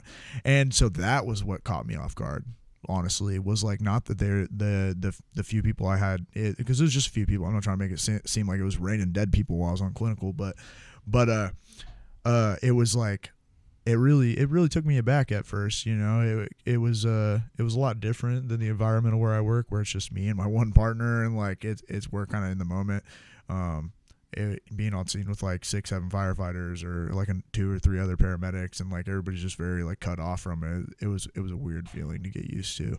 And so like I honestly had trouble dealing with that. Like for a while I felt like my anxiety was like going kind of crazy, and so like trying to like, as I'm in paramedic school, it was like I would get like fight offers, and they were like people that like honestly, it bugs me because I feel like I could wax those dudes, and I should have like capitalized on the opportunity off the couch. Like I should have capitalized on the off the opportunity, but like just trying to deal with that stress, bro, of like between school, work, and trying to pay my bills, all while I'm still trying to chase the only thing I'm thinking about all day long. Like it's, and that's what makes it so hard, is because this is the only thing I'm thinking about is fighting. And I'm getting these opportunities I want and like deserve, relatively. Like they're opportunities that I deserve to have a chance at, right? And then I'm like, I can't do it because I don't have the time to train. I don't have the time to fucking rest. Mentally, I'm unstable at this point. Like, oh my God, it was like so much. But we're through it, And so now we're on the next thing. But, man, props to anybody who gets through medic school because that shit is fucking tough. I was gonna ask you about your body transformation, but like when you went from EMT with no experience to medic to then riding at busy fire departments and ambulances, was it really bizarre to you to finally see what the job is? Yeah, it was. It was man, because like I said, where I work is it's much different. So like, it was like day one, almost every fucking day, like going somewhere new, because it's just like, it sucks because like a lot of people recommend that you like go straight from EMT to medic. I've never heard that, dude. I've heard it from like a bunch of people, and especially if you're smart, like it's not like it. And I understand what you're saying. A lot of people did not recommend. Okay. Yeah, I agree. I said that wrong. They were not recommending, but my teacher and chief were like, yeah, okay, go for it, whatever. Like, and the school is not the hard part. Like, learning this stuff is like relatively easy, I feel like, for the most part. Like at least on a general broad scheme of things, like the base knowledge of it all. But like the in-depth stuff, like pharmacology, cardiology, like that's where it gets a little harder. But man, like, what was I gonna say about going straight into it? I feel like you need that years of experience because you don't understand how the body works. Like, it's hard whenever you're in class and you're getting like book answers of how the body works and how things work and what like Kussmaul's is and fucking metabolic acidosis and like what that looks like, right? On paper it's a lot different, or it seems like it's not really different, but it's like it seems different whenever it's real, whenever it's a lot more confusing in real life, you know what I mean? Like it's a lot more 100%. Yeah. Well, and like the people that are in EMT and they get to watch somebody else do it, they only can do a handful of things, but like now you've never done the handful of things, and now you have a bucket of shit you're allowed to use. It's got to be horrible to learn from there. It's a totally different skill set. Yeah. That's like kind of where the term like cookbook comes from. Mm-hmm. And dude, I mean, like I like I said, I like nailed fucking school. Like the school was not the hard part. It was when I went to clinical, and it was like, this station does everything different than my station. This other station has their whole ambulance is like way different than mine. So like I'm spending my first 2 hours of my clinical trying to fucking memorize where everything's at, and then we get on a call and I look like a fucking idiot anyways because I don't know where it's at. And which is already a hard position. Yeah. Even an experienced guy popping over to a new service for a day. Yeah, because you're working in front of 5 EMTs that know what they're doing relatively, right? Like they at least know their job at that station. Then you have a bunch of like, I mean, man, I was at like Raytown where I'd only have one medic, or I'd be at like Overland Park with Medac, and I would have like 3 or 4 medics on scene, and that's fucking terrifying, especially, new student medic. I'm like, I don't know what to do. Like, oh my God, like, what do you think? And it's pretty embarrassing, but like, I definitely see the value in it now because it sucks. Like you don't want to be by yourself and not know what to do, So well, even like the logistics of being able to go into the hospital 1,000 times before you're a medic. Like, okay, I know where this blanket's at. I know we're going to this trauma room. I know we're going in here. That's all great information. It's like all very. Yeah, there's there's a lot of little things that you learn and you pick up, or oh, this is what staging is, or like, oh, okay, this is when I'm gonna walk up to the house with the stair chair because I know we're going on a 90-year-old fall, and that's just the nurse is there and he's gonna go. It's like all those things that you put together. Now you have the weight of all of the little logistical things, and you're also trying to lead the call. Yeah, it's almost impossible, dude. And it works out. It just takes like it's a different headache. It's just reps. I mean, literally, you just got to get that many reps, and like, man, that's why I support like being an EMT longer, as much as it sucks to say, and like I didn't do, because there's so much, like you said, like just where to like go in the hospitals, just who to talk to, who to get the paperwork from. Like I'm still half the time go to a hospital, I'm like, where do I get my face sheet from again? Right. You know what I mean? Where's this room at? How do I get upstairs? Like there's so much shit that goes into it that they don't like. It's not just fucking being on scene and like doing CPR or whatever. And then like you said, like once you go into medic, then it's like I have this whole new repertoire of fucking medicine I can give and all these other things I need to do. Or if I don't do and somebody dies, then I'm in trouble. Or if I do and I shouldn't have done, then I'm in trouble. It's like there's a lot of worry there. Or you're the guy that's in charge of the entire operation, but you're working with a brand new EMT. Yeah. And you're like, well, I've not done any of this shit. Yeah. So how am I supposed to tell this guy where to go, what to do, who to talk to? Oh, dude, this is the fucking program I went through is absolute ass. Like I went through all of my hospital clinicals. Shout out. Yeah. And I fucking, bro, I need to get a refund because I went through all my hospital clinicals, and the last week I see that the NICU's on there, and I'm like, can I go to the NICU? And she's like, yeah, you can go to the NICU, the OR, blah, blah, blah. And I'm like, nobody ever told me this. I haven't done a single intubation. I haven't done nothing.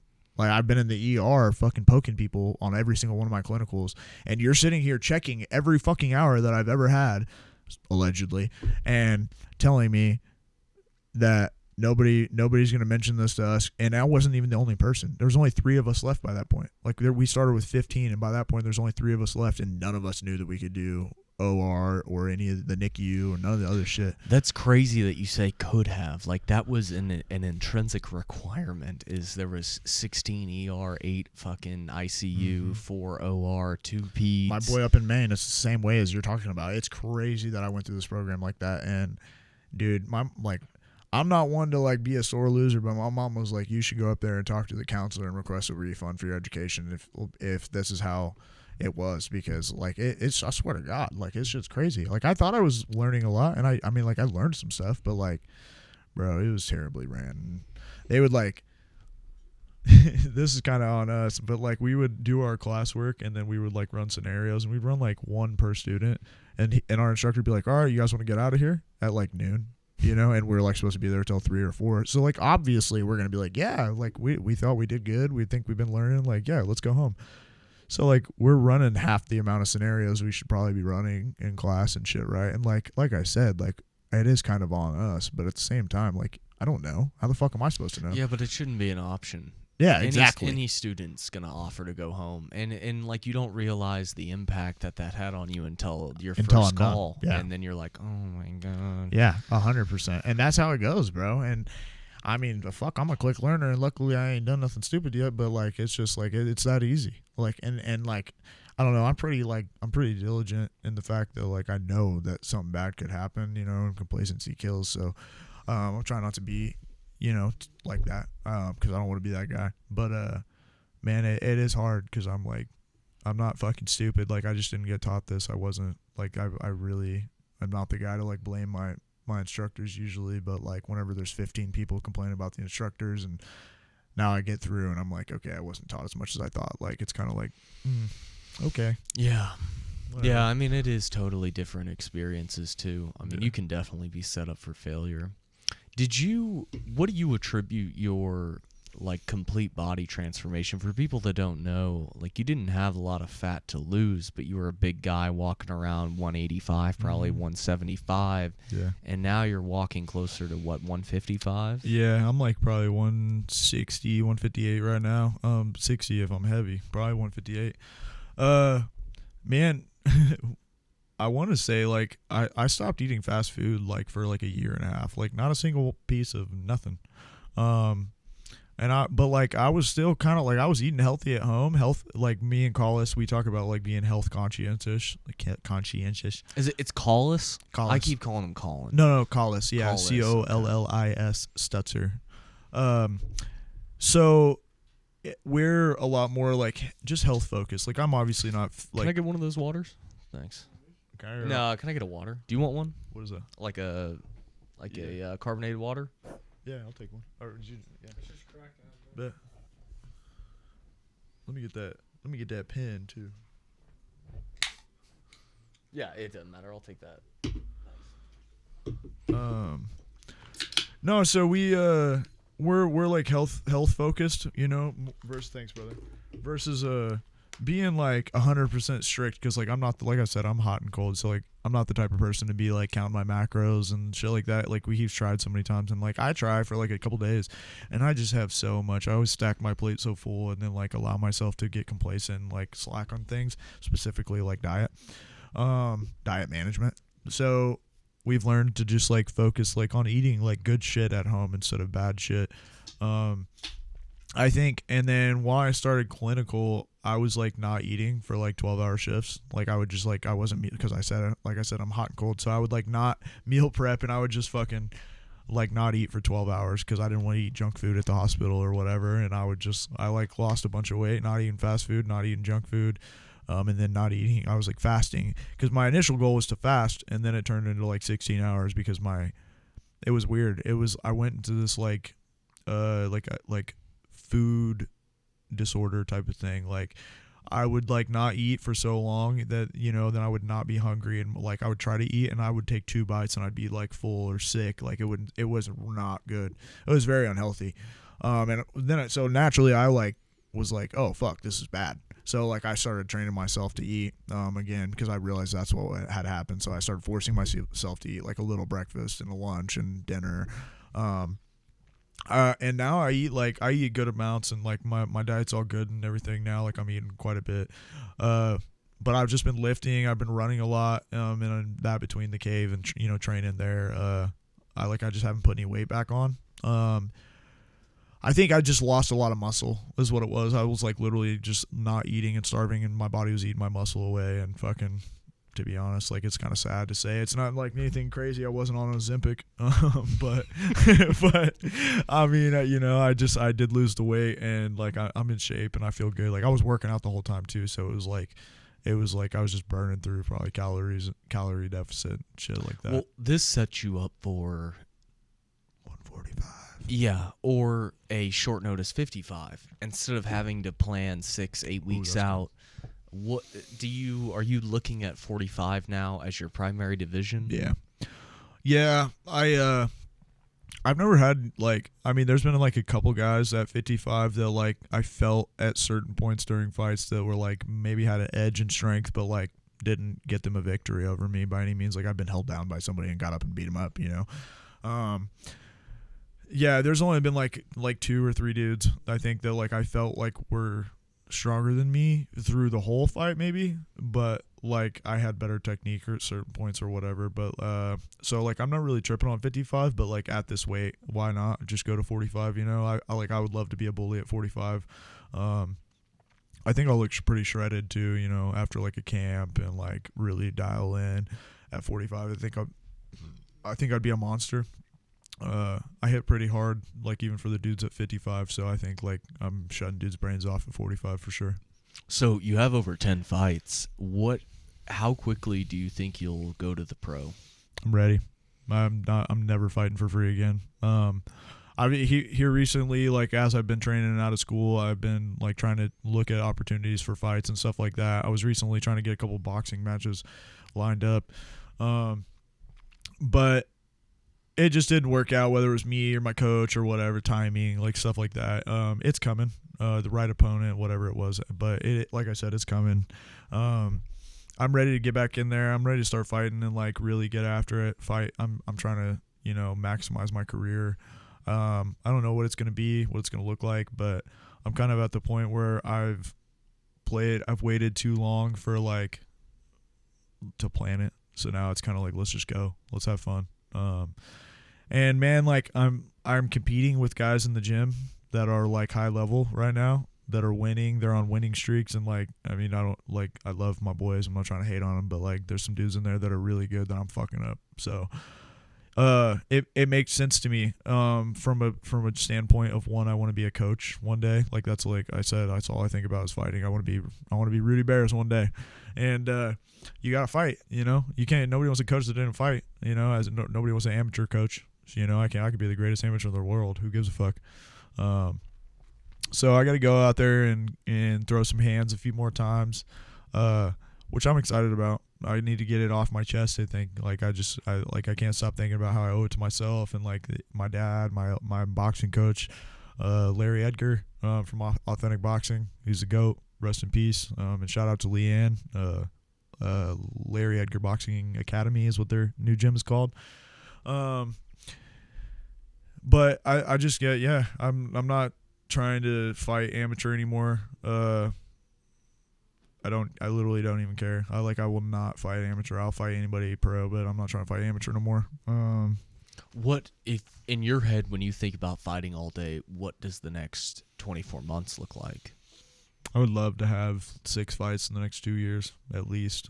I love that more. MMA? Nah, I don't care.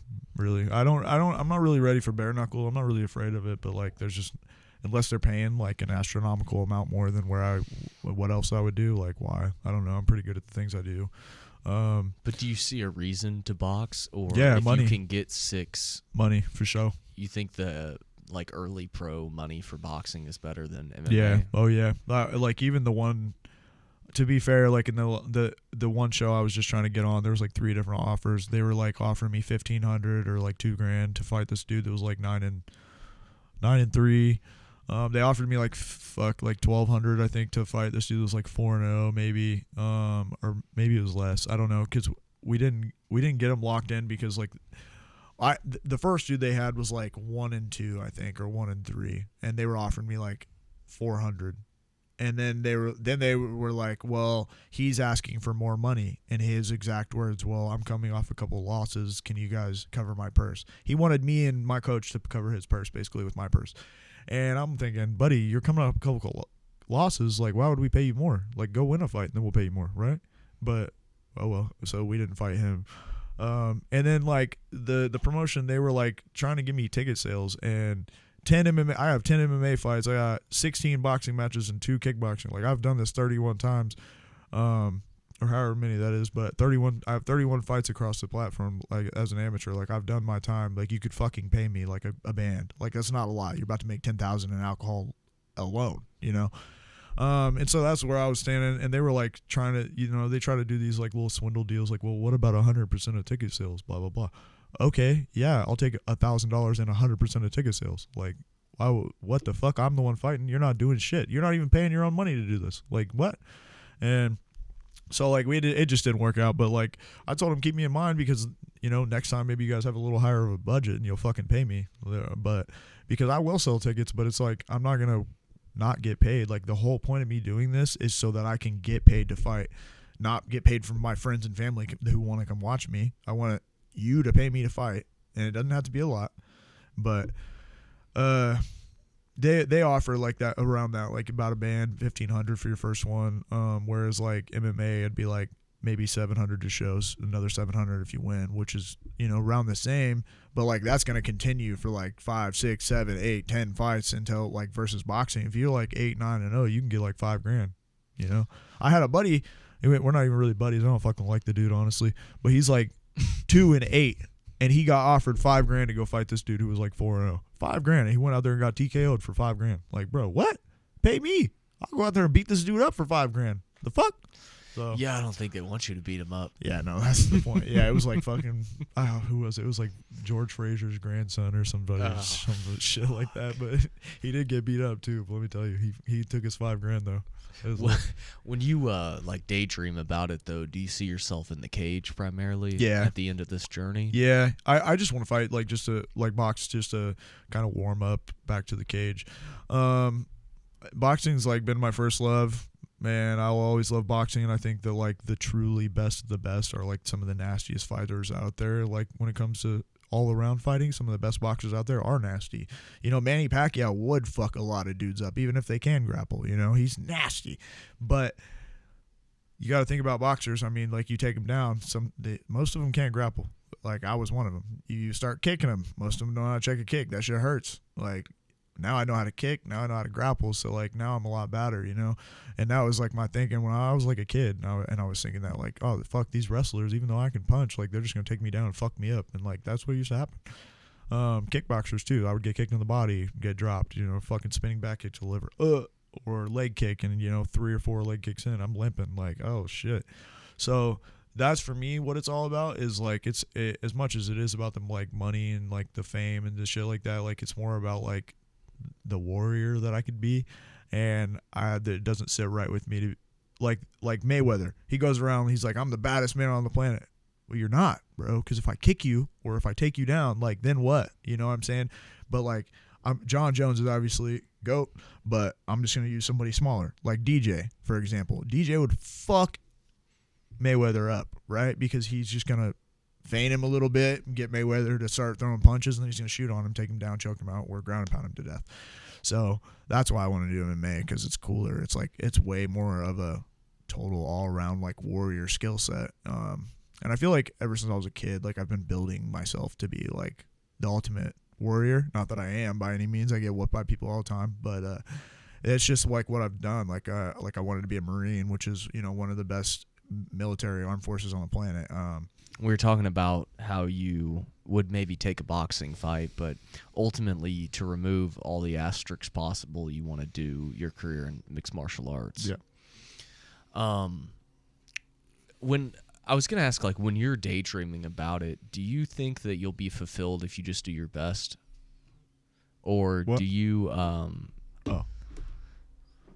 do you think you'll be fulfilled if you just do your best, or do you really see yourself needing to make it to, like, a threshold where you get a chance on Contenders or you get a chance in the UFC?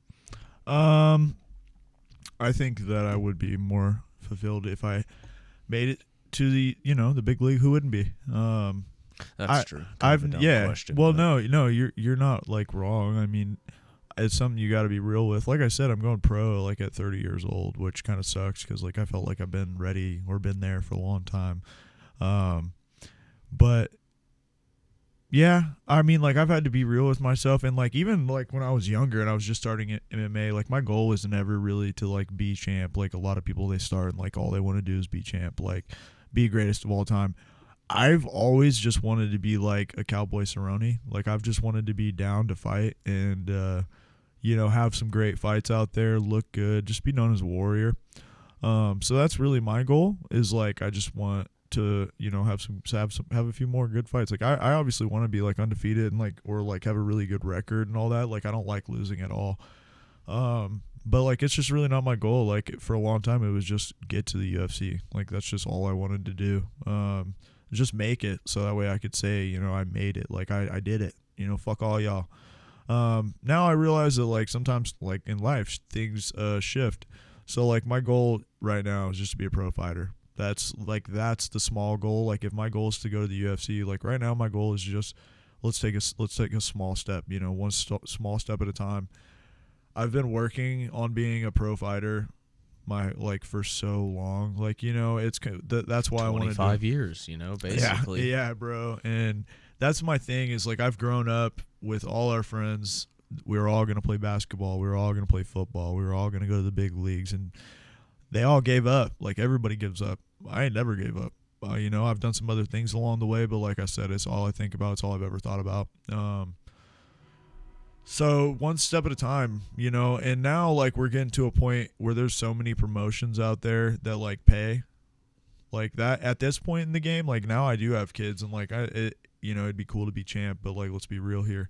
So, like, now it's just to make some money and, like, maybe change the circumstances for my family, because, like, I don't even want to fight when I'm 40. Like, that sucks. I was going to ask you, like, do you have an age where, because you're a pretty cerebral person, do you have, like, an age where you think you'd cut it off regardless of where you're Probably, at? like, not really. I definitely don't. Like, I would only fight at 40 if I was, like, Cormier. You know what I mean? Like, if I was that dude. But I'm not. At least not right now. In 10 years, I could be pretty good. But, like, realistically, no. Like, I think if I started losing like 2 or 3, no, maybe not 2, but like if I started losing like 3 in a row, you know, maybe one more, tried it, but probably like after 3 in a row, something like that. Like I'm not really searching for anything. I think 36 is like, I've always like had 36, 37 in my mind, but like then I see dudes fighting and winning at like 39, 40. So it's like, okay, you can do that. And especially if the money's right? Like, fuck, if I'm 39, they're offering me half $1,000,000 to go box somebody for a few rounds. Like, okay, why not? But realistically, like I think like if I don't want to get hurt, I don't like getting hurt. Like the way I fight is like I stay away from people. Like I hit and then I move my big head so I don't get hit. Like I don't like being hit. Shit sucks. So I don't know. I don't really want to get like hurt, and I'm also like a very prideful person. Like losing bothers me a lot. So I think if I like took too many on the chin, I'd be like, all right, I'm probably done now. Because I'm kind of at that age, you know, like I'm not out of it by any means yet, but like here in 6-7 years, like if I start taking a couple on the chin, like all right, it's probably time to like chill out, you know. Have you ever had any times, maybe after a fight, where you didn't think about fighting? Yeah. And you had like a little bit of relief, maybe even? Yeah, there's been a lot of times where I've like wanted to quit, have quit, whatever, like back and forth. Even before my last fight, it was kind of weird. I felt like I was sending myself to die. So like my last fight, like I said, was like 2 years ago, and I had hurt my neck right before. But like I wasn't even really training leading up to the fight. I was like kind of just like at jiu-jitsu. Not really like I was like in sparring like once a week, like once every other couple weeks. Like I just really wasn't training. I was like showing up to the gym for like an hour or whatever for jits, and then I would like, you know, just bounce out. Like I was just hanging.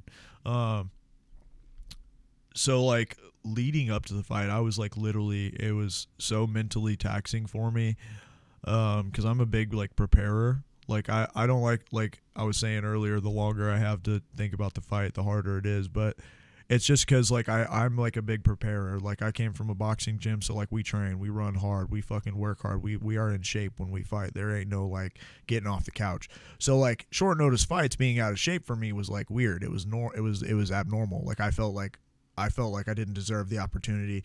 I was fighting a dude with less experience than me, but he was 2-0 with like 2 first-round knockouts or some gay shit. I don't know. He fought some people he shouldn't have fought.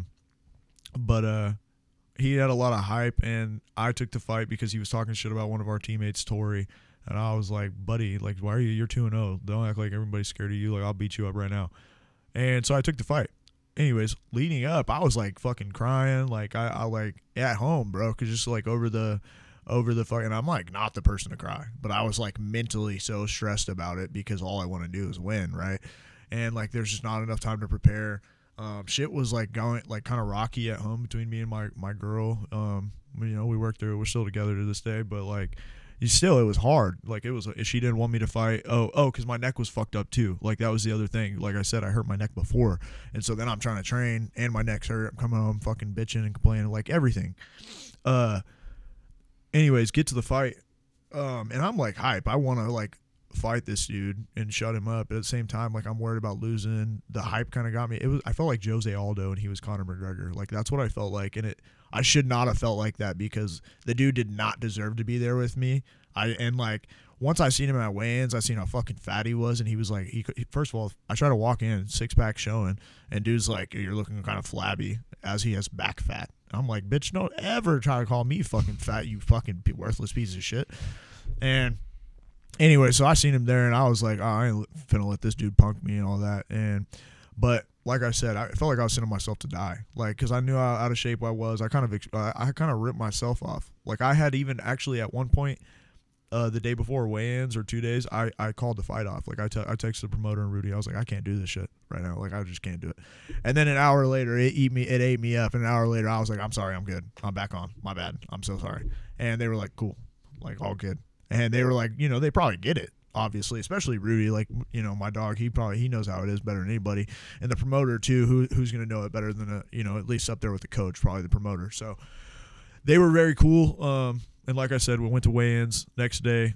At the fights, I was like circling the arena, like I was just walking around the outside, like looking around, taking it all in. Like I ain't been there before, but like I was literally soaking it up from the perspective of where I was at, like I was never gonna be there again. And this is my like last amateur fight. Like I'm expecting to go pro after this, you know, in my career and stuff like that. But I don't know, man. I like really let it eat me up. And like I said, I was just like kicking myself in the ass. Like I literally was just back and forth across the arena leading up to the fight, like before the show, just like, you know, I sat in the cage by myself after everybody was done warming up, literally just by myself, like looking around the stands over a, you know, cable dahmer, like, you know, this is it. This is the last time. And I think I went out there and won. Like, you know, I had a good walkout. His shit was sick. You know, we were battling. It kind of ate me up for a while because he didn't do like bad. He kind of pieced me up a few times, whereas like I'm usually the superior striker, and so like I was kind of butthurt about that after the fight. But like I said, that's why I started training boxing again, because I was like, no way I'm gonna let this fool start tagging me like I'm the one that fucking hits people. So I started working my hands again. Like now I'm crispy and now I feel good again, but like just I hadn't trained, you know. So I let this dude hit me a few more times than I should have. My timing was off. Whatever. I still took him down, choked him out. And like that was an internal battle, like it was, because like in the first round he hit me one time, and at some point I ended up like on his leg, and I was like, I remember sitting there thinking like, just hit me, knock me out, choke me out, and I grab his leg, and it's like this thing, you know, I've drilled it with Angel and Ralph in class like 1,000 times. It's this little single leg from sprawl position, and I'm waiting on him to choke me out and hit me. He doesn't do anything. I'm like, oh, this dude sucks. So then I start climbing the leg, put my elbow down, you know, shelf the leg, whatever, and then I I grab the other side of his knee and kind of sweep him, and I get on top. I'm like, this dude really, like, this is how easy it is. This dude really don't know shit. Like, what am I doing? Quitting on myself. Start hitting him. Boom. Second round, same thing. Like, I end up on top of him, and I'm fucking beating his ass, and I'm like, what am I, you know, what was I thinking? And these are the things you think when you're fighting. Like, I'm hungry, you know, where's my daughter at? Oh, choke me out, knock me out, because I don't want to be here anymore. Like, the pressure's so much when you're fighting, but you just keep doing it, you know, you just keep fighting through. And so then I choked him out, right? Get up on the cage, flip him off, because fuck you for talking all that shit on my boy and me and everybody else. That's why you just got whooped. Then I told him I was sorry for all that, because, you know, it's kind of disrespectful. But either way, I still don't like the dude, so whatever. But I went to the locker room, right? And Rudy's there with me. Angel, we're all like happy. Rudy dips out, whatever. And I start talking to Angel, who's like, you know, one of my best friends and closest people to me. He's cornered me in a lot of fights. And man, I broke down. I just started fucking crying. Like, I was bawling. Like, it was wild. Just a rush of emotions from that. Cause like I said, I like wrote myself off, forced myself to win, you know, to like fight that own mental battle. Like, it was probably written in the stars for me to win all along. Like, on paper, there's no reason I should have lost that fight ever. But like, I literally wrote myself off, then defeated my own inner demons by not only taking the fight again after I gave myself a way out. I took the opportunity to do it again, wrote myself off the entire way before I fought, during the fight, and then still did it. And it was just this like intense wave of emotion. I mean, this is like one of my homies that I would never cry in front of. Like, this is my boy who I'm always trying to, you know, stand strong for and shit. And dude, I was like crying like a baby, and just like over dumb shit. Like I was like confessing like little lies I've told him, like fucking just random shit, you know. It was wild. But due to that, like, that's when I knew I wanted to fight again, because I was like, there ain't no way I'm ever gonna come out here and look this bad again, even though I won. Like, in my post-interview speech, I was like, I know I look like I suck, but hopefully I can turn it around and have a good pro career. Like, I'm never gonna let myself let that be my last fight, you know. And I was like, I got way more in the tank. There's no way. Like, where'd the kid go that believed in himself, you know? Like, I used to be a world champion boxer as an amateur, so I should at least have some type of like confidence in that. And so I was like, let me start training boxing. Okay, I'm feeling good. Let me get back to grappling now. And like, you know, that's what it is for me. Like, that was the battle where I thought about like not fighting. And like, I quit when I was a kid, like boxing several times, just because like my dad pushed me really hard and I just wanted to be a kid. But like, as an adult, ever since I started, like, that was the first time that I like really thought about like, is this gonna be it for me? And then like, I fought myself. Like, even though mentally I was like ready to quit, like, it was like, no, like, this is it. it was God or, you know, just like the reps of pushing through for so many years. Like I literally just fought through that shit against myself. The only person that was fighting against me, minus the dude I was fighting, literally was me. I was my biggest enemy.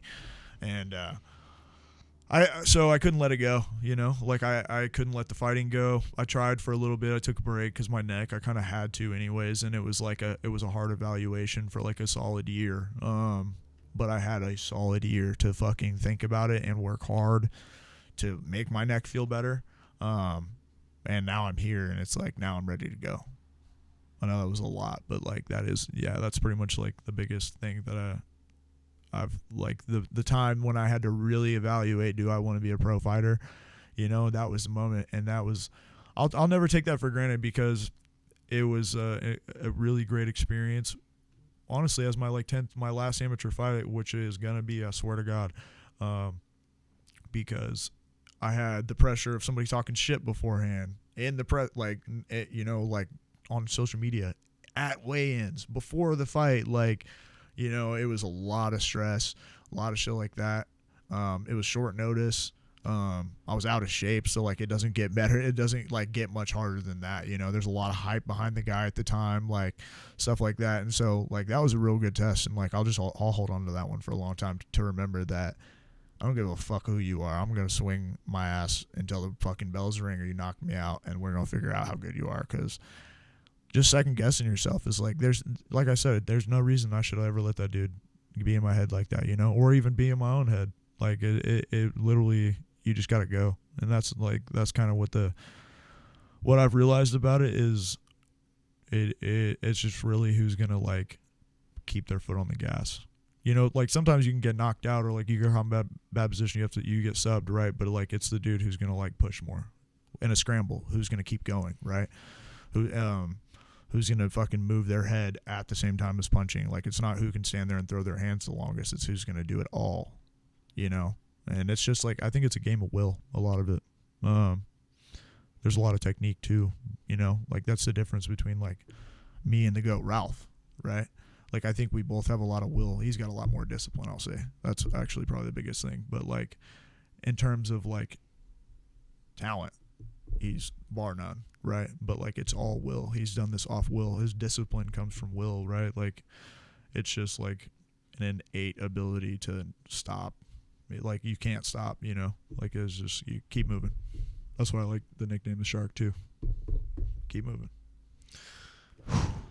That's powerful, man. I know we have that clip that I was like talking about that fight, and I didn't even realize you had the neck problem going into that. Yeah. But yeah, to see you come in late notice and then to finish that fight, ultimately retire that guy. Yeah. And then to hear what was going through your mind and to hear your emotions and just you be vulnerable about that is really, really beautiful, man. Yeah, man. It's hard.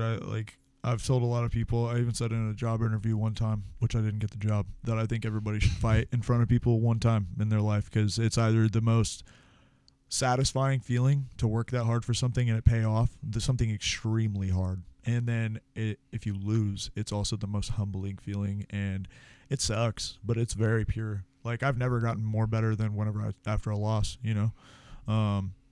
It's very, like, I don't know. There's just something very like, pure or savage or whatever, like animalistic is like true to our nature, you know, the depths of who we are as like our caveman people, you know, fight or flight. Like I don't know, there's just something very tribal about it that I love. And yeah, well, I was gonna say that earlier when you were talking about going into the Marines. It's like you obviously have some very deep primal aspects to your personality that are just indisputable.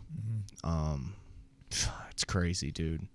You know, we started this journey together. Yeah, we did. It's pretty surreal and to have you back. Yeah, that too. Yeah, we've had a lot of great times. Yeah, you're one of my best friends, man, and you seem like you're in a really healthy mindset. And just to see the last things you've done over the last year, I'm really, really proud of you, man. And love you. Appreciate you. Yeah, I love you too. And I hope this is the part where you just catapult to the top, man. And I can't wait to watch it all unfold. I'm trying, even in you know, in light of recent events. Like I'm not even. That's all I'm focused on is just, you know, me and the kids and Ryan, just moving us forward. You know, like I said, the shark. You know, just keep constant movement, constant evolution. I want, like we were talking about earlier with the kids, like all I think about is, minus fighting, is like setting my kids up. Like my biggest fear is like my kids having a negative view of me.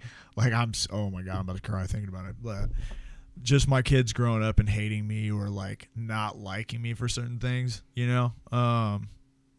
Like I think one of the things that makes me like saddest is like when we die, the worst, and until we get to heaven or the kids come, right? It's like the worst part is like having to wait for my kids or like not get to know them.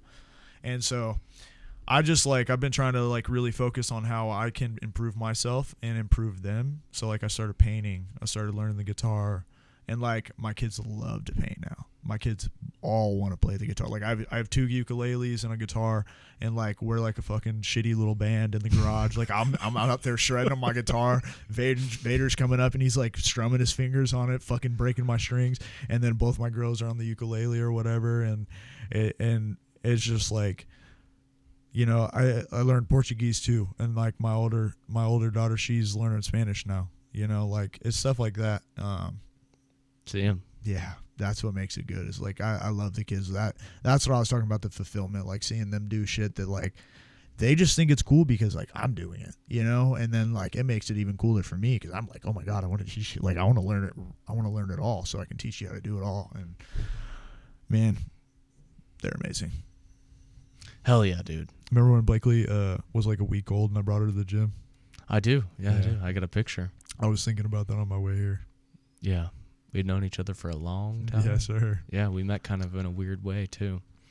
Just like 2 perfect paths crossing. Are you talking about when we started going to the gym? Like you just coming back from the military and me just getting into that, and yeah, it's just kind of interesting. I was telling somebody the other day how when we used to work at Mirror Image together, you were like the first person I ever met that like meal prepped, like that was like a kid. Because you were eating, I walked in it was like a break room at Mirror Image, and you were eating like chicken and rice, and I was like, is this fucking guy for real?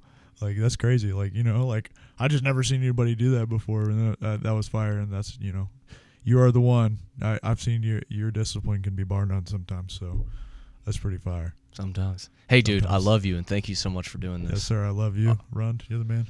All right, dude. We'll talk soon. Oh. All right. Bye, everybody.